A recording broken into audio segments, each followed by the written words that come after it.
रहेगा cylindrical cylindrical और top कैसा रहेगा कोनिकल। ये जो टेंट बनाना है इसके लिए आपको तिरपाल यूज करना पड़ेगा। जो आप क्लॉथ यूज करोगे वो कैसा मिलता है क्लॉथ, हमेशा रेक्टेंगुलर पीस में कैसा मिलता है, हमेशा रेक्टेंगल रेक्टेंगुलर पीस में। तो इस अगर पीस को लेकर के आएंगे तो इसको कैसे बनाया जाएगा।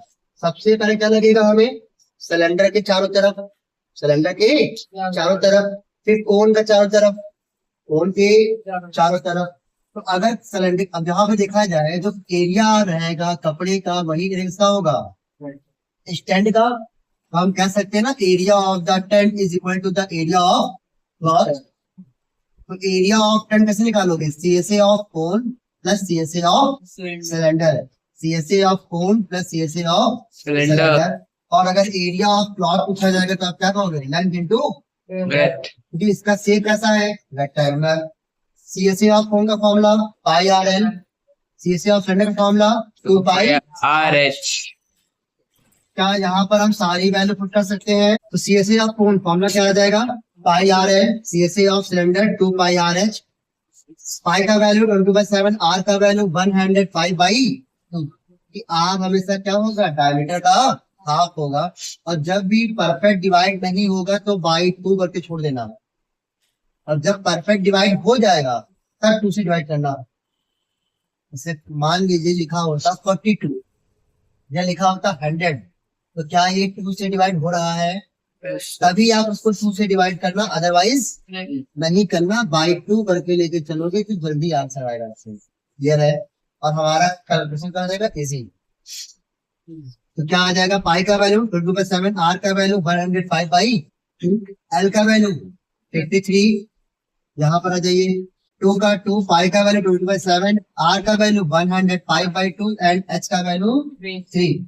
क्या यहाँ पे कुछ कॉमन दिख रहा है, क्या दिख रहा है, पाई का वैल्यू 22/7 एंड रेडियस 105/2। अगर इनको कॉमन करके बाहर निकाल देते तो अंदर क्या बचेगा 53 एंड 2 इंटू 3 6 अंदर रह गया, is equal to L into 5। 5 के टेबल में क्या ये कट जाएगा 105, yes how many times 51 times. 7 के टेबल में 21 कट होगा, yes sir how many times 3 3 times times.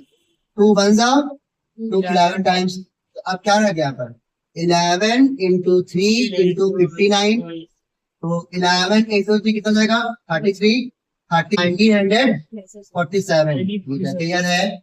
इतने मीटर लंबा का कपड़ा मुझे रिक्वायरमेंट पड़ेगा ताकि हम इतना बड़ा टेंट बना सके, क्लियर है। क्वेश्चन नंबर 19 को एज अ टिक कर लीजिए इंपॉर्टेंट के रूप में। टीचर का मूड खराब होगा तो बना के बता देगा। क्वेश्चन नंबर 19 क्या कह रहा है, क्वेश्चन नंबर 19 में ये कह रहा था कि दो कोण है, दो कौन है कोण है जो कि दोनों का शेप डिफरेंट है, दोनों का शेप मतलब साइज डिफरेंट, दोनों का साइज डिफरेंट है। तो दोनों का साइज डिफरेंट होगा तो कंफर्म कर सकते हो एक छोटा होगा एक बड़ा होगा। तो जो छोटा जो पहला वाला उसे मान लेते हैं R1 L1, और दूसरे वाले कोण को हम मान लेते हैं क्या R2। तो क्लियर है।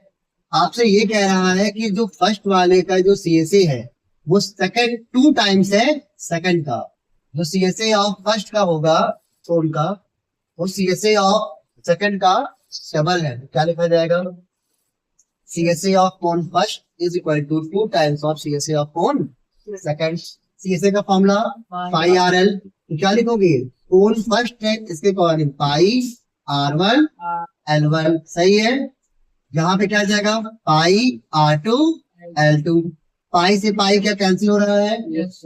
और अगर हमें फाइंड जो करना था, हमें फाइंड करना था R1/R2, R1 तो क्या इस R2 को इधर भेज सकते हैं और उस साइड से इस साइड आगे आएगा डिवाइड में, तो क्या मिल जाएगा R1/R2 is equal to 2 times of L2 upon में L1, सही है। अपॉन में क्या आएगा L1। क्वेश्चन में एक बात और कहा जा रहा है, slant height of letter, letter का मतलब क्या होता है twice slant height of formal, और मतलब क्या होता है पहले वाले, क्लियर है पूर्व। तो क्या कर सकते हैं, बाद वाला मीन्स कौन है कोण नंबर सेकंड, जो कोण नंबर सेकंड के क्या लिखोगे आप L2 is equal to 2 times of L1। तो क्या इस L2 का वैल्यू यहाँ पर हम पुट कर सकते हैं? तो क्या लिखा जाएगा? Putting equation number second in equation number 5। तो अब L2 की जगह पे क्या पूछा जाएगा? 2 टाइम्स ऑफ L1। क्या L1 और L1 कैंसिल हो जाएगा? क्या बचा? 2 इंटू 2 4/1। और अगर रेशियो के फॉर्म में लिखा जाए क्या लिखा जाएगा? R1 ratio R2 is equal to 4/1। उम्मीद है ये आपका क्लियर हो गया होगा। इसके साथ आपका एक्सरसाइज 15.1